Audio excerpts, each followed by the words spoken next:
Good afternoon, everyone. It's a pleasure to be here and participating in what's been an absolutely fantastic summit. So I'm the cancer guy, and I was thinking about it. Why am I moderating a session? And then I realized, and we had a little bit of a discussion last night, how important it is. When you think about it, by 2040, there will be a 6% increase in the population that's under age 65. There will be a 44% increase in the population that's over 65. The leading risk factor for cancer is age. The older you get, the more likely you are to develop cancer. The median age of any cancer patient, for cancer patients, is 66.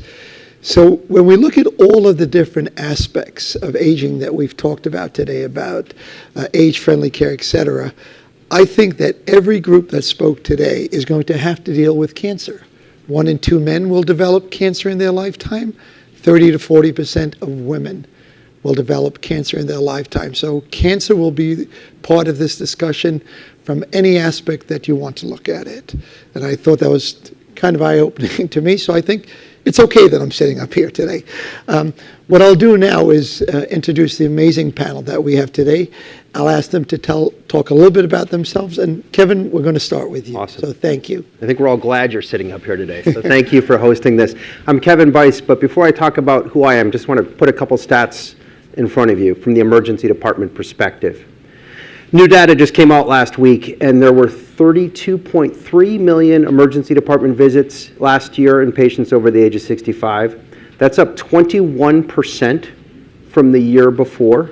And if you go to most hospitals in this country on average and look at who's in the hospital, for patients over age 65, 60% of those patients will have come through the emergency department. So who am I? If you're the cancer guy, I'm the geriatric emergency medicine guy. More accurately, I'm part of a geriatric emergency medicine team supported by John A. Hartford, West Health, and others over years that have been working hard to try and help improve emergency care for older adults.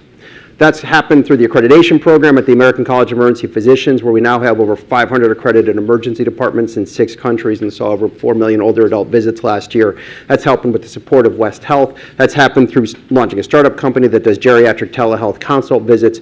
But all of these organizations work together with one mission, which is to make sure that everywhere in this country and beyond, but in this country, wherever an older adult needs an emergency department, that emergency department is ready to take care of them in a professional and compassionate way that's consistent with their needs. And so grateful to be a part of the panel today. Thank you, Kevin. Lorraine, we'll turn it over to you. Thank you, thank you. I want to give you a statistic also, that by December 31st, all baby boomers will be reach the age of 60. So just imagine that the largest generation of our time will now all be over the age of 60. By 2030 in New York City, there will be more older adults than children under the age of 18. So just frame that in terms of this aging revolution that we're all discussing today. I'm Lorraine Cote Vasquez. I'm the Commissioner for the Department for the Aging. I have over 30 years experience in the nonprofit sector as well as the public sector.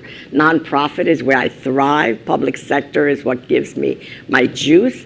And I am an avid protector of public interest and also making sure that public dollars are used in the best possible way. Thank you, Lorraine. Chris? Great. It's very nice to be here. I don't have a statistic to share today. Just a story, though. It was Thanksgiving, and I was blessed to spend some time with my grandfather, who's 96 years old, who is currently enrolled in a Northwell program that brings care to the home. He is 96 with 6 or more medical conditions, 10 or more medications, and has stated that his sole goal in whatever time he has left is to live in the house that he bought in 1952. And he hasn't been to the hospital in about 7 years because he's been in a comprehensive interdisciplinary home-based medical care program. And that's really the story of my last 20 years of my healthcare journey, is I've been fortunate across a number of different both for-profit and not-for-profit environments to be building these interdisciplinary programs whose target is the most complex patients in our communities. And our goal is to create sustainable models financially through providing really exquisite care that keeps patients safe and successful at home. So it's nice to be here to talk about it. Fantastic. So we're going to kick this off by talking about the internal collaboration piece. And we've heard today discussions around age-friendly healthcare and the need for integrated multidisciplinary care, something near and dear to my heart. As cancer patients, multidisciplinary care should be the standard of care. But it's a lot harder than it sounds. So Kevin, I'm going to start with you as the gatekeeper. You mentioned that statistic about the number, how the elderly population presents to the emergency room. So how do we work on getting them that integrated care, especially once they're admitted? No, that's a great question. And, to further frame the question in my mind, what I've been thinking about sitting back here listening today is how many amazing, brilliant, great leaders there are in this room, and how we take what we're talking about today beyond this room, like really take it beyond this room. My fear about these kinds of conversations, they end up in the drawer of good ideas.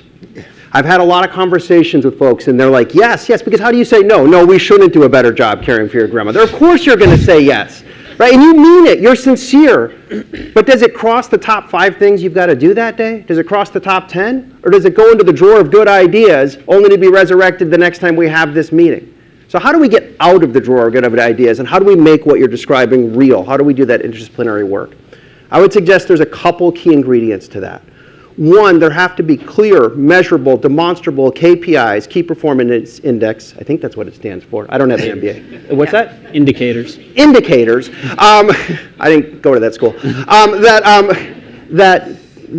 That are already on the front page of leadership's mind. So we have to translate what we're talking to here into demonstrable things that leadership says, yes, we have to do that. We have to improve patient experience in that space.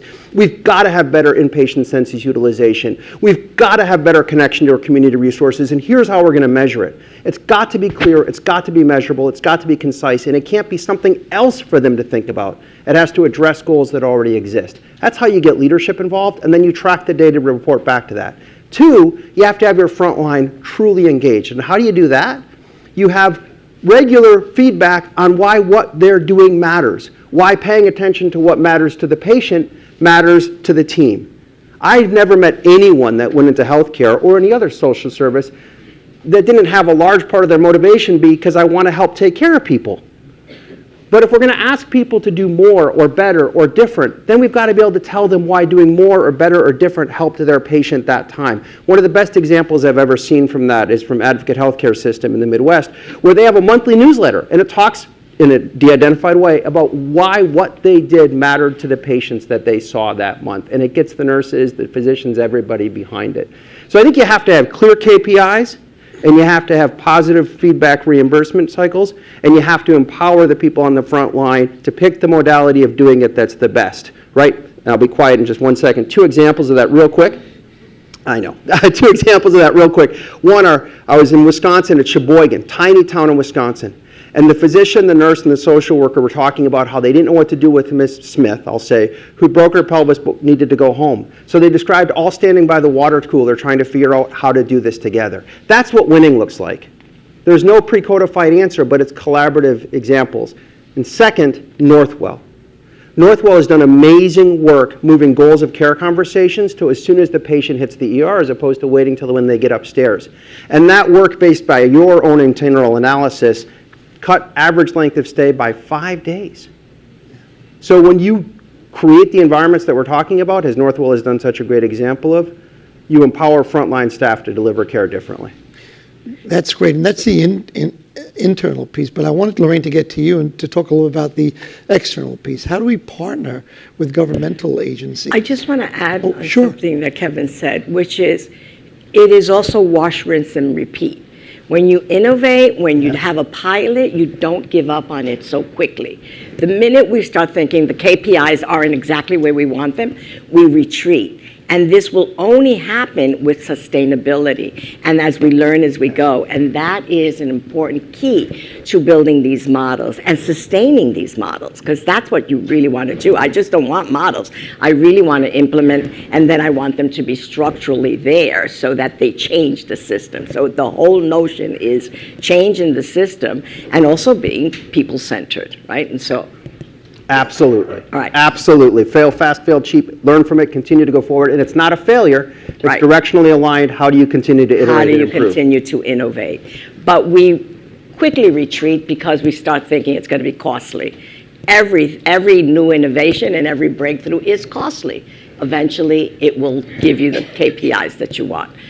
How do we do this externally? Well, I'm going to give you a model that we worked on in New York. And we created a cabinet for older New Yorkers, where we looked at 24 agencies within the city of New York who have some interaction or some relationship with older adults.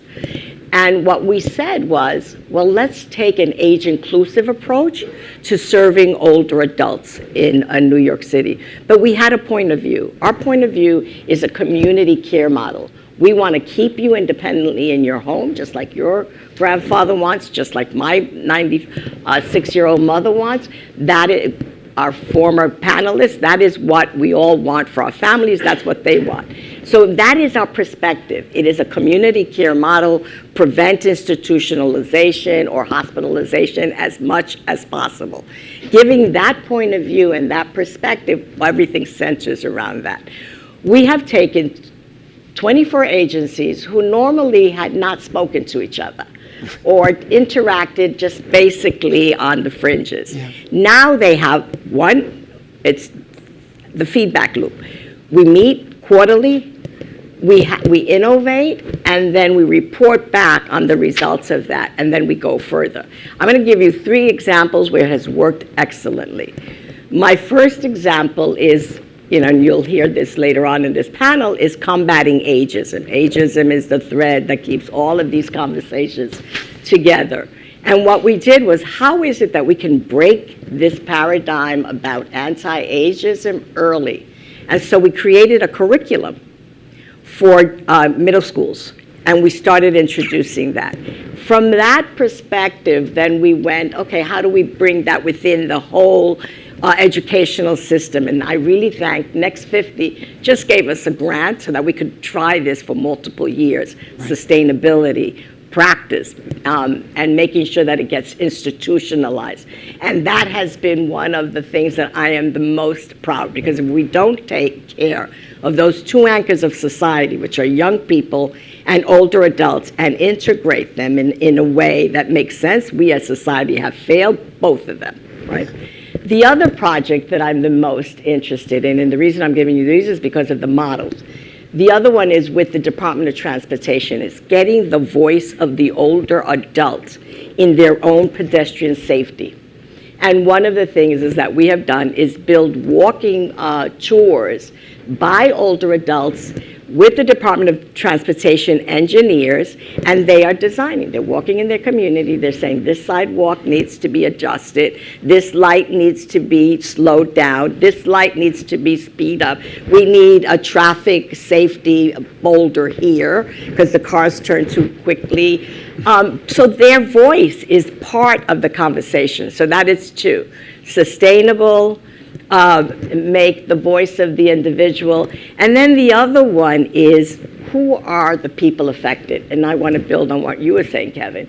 One of the projects that we're doing with Health and Hospital Corporation, which is fabulous, we're training frontline workers and discharge planners on what the aging service network is. If you want to make sure that people go back home, our panel before us was talking about keeping people unable to release them or discharge them because they didn't have a care plan that was suitable.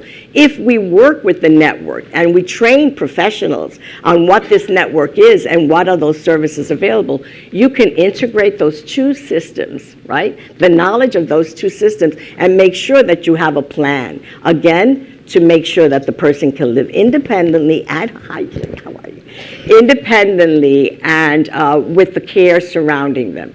The other thing is community care cost us in New York City $56,000 a year to keep an individual home, with dignity, with home care, with transportation, with food, and all of the essential services. It costs us $185,000 a year to keep that same individual in an institution. So it makes, as a public servant who is responsible for making sure that your tax dollars are used well, for me, a community care model makes absolute sense. Lorraine, such fantastic points, and so great to hear that these silos are being broken down and that you're Break addressing them down as much as all you of can, these and push. key social determinants of health. Chris, let's get to you. You know, big picture, our aging population presents more than just a practical healthcare challenge. There are financial, budgetary implications, labor pool, social safety net considerations, and more. What are the main reasons that we're not seeing a whole of society approach to working together and addressing these issues? And how can we start working together more effectively? Sure. You have 30 seconds to answer that. Yeah, I'll be quick. So Make it 40. 30 of yours. Right. I think there's a couple of really fundamental issues, and we haven't talked about it yet. And the most fundamental is money. Right? And I think that the challenge that we have with all the reason the ideas go back in the drawer often is because you can't build a business plan around them. Right? And we're now 20 years into value-based care, population health, trying to make programs for highly complex patients in the community. And it's really hard to build a business plan around those programs. It's really hard to know what those key performance indicators or leading indicators are that are going to tell you that you're leading in the right direction, so that when you have financial reconciliations with your payer partners, with the federal government, you can be certain that you are going to make money. If you have a person who comes into your hospital and they get admitted, you know how much you're going to make and how much you're going to get reimbursed. In all of these interdisciplinary programs, that is just a euphemism for expensive programs. We don't know yet really how well to forecast. And Northwell, when I was there for 9 years, this is something we struggled with. We wanted, when I was at Northwell, to do these programs at scale, but it was very hard to predict. 18 months after the final, month of this program, you're going to get a reconciliation, and we cross our fingers and hope that it's good. I think we're getting better at that, but I'll just tell you, I was the CMO, Chief Medical Officer for Landmark Health, which, as you know, is one of the largest providers of home-based medical care to complex seniors. And we would have markets where we would have 3 to 4 different contracts with different Medicare Advantage plans. And one contract, same patient population, same contract language, same reconciliation methodology. One contract, Landmark would make a lot of money, everybody was happy. One contract, we did okay. One contract, we lost our shirt. Same program, same providers, same patients, same cars, medications. And that just highlights how hard it is for us to grow these programs. I think, though, that the kernel of real excitement, though, that everybody should know about is what came out a couple weeks ago with the High Needs ACO REACH results. Because the High Needs ACO REACH, for those of you who don't know, is a CMMI demonstration aimed at taking care of complex patients in the community through interdisciplinary care teams. And the results from that demonstration were very positive, and they were particularly positive for the most complex patients. And you have a few people in the audience who run some of the most successful High Needs ACO REACH, looking at Tom in the back there, Northwell's program. Those are places where we have excellent programs, and we have financial reconciliations that allow the programs to receive payment for the good work that they're doing and plan for investments for the years to come. We need more programs like that so that we can sustain this movement. How do you, sorry. No, go ahead.